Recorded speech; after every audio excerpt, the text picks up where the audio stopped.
Most people get this wrong.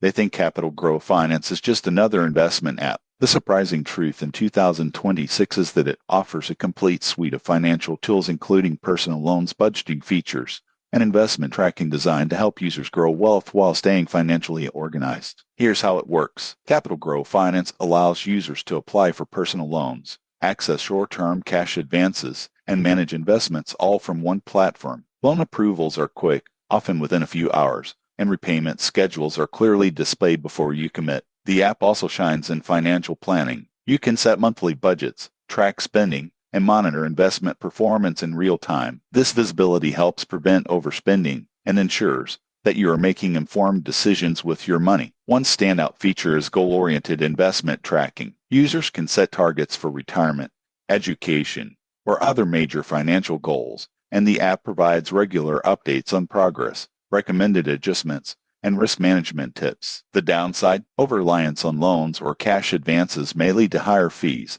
and investing without understanding risks can result in losses. Tips for responsible use. 1. Use loans and advances for planned needs, not impulsive spending. 2. Regularly review your investment portfolio and adjust according to your risk tolerance. 3. Stick to budgets to avoid accumulating unnecessary debt. Who benefits most? Individuals seeking a comprehensive financial management platform that combines borrowing, budgeting, and investing. Those with limited financial literacy should spend time learning the tools before leveraging them heavily. In conclusion, Capital Growth Finance in 2026 is a powerful all-in-one platform, but only if used wisely. Treat loans responsibly, track your investments carefully, and stick to budgets to maximize growth and minimize risk. Subscribe for more expert app reviews and practical finance tips.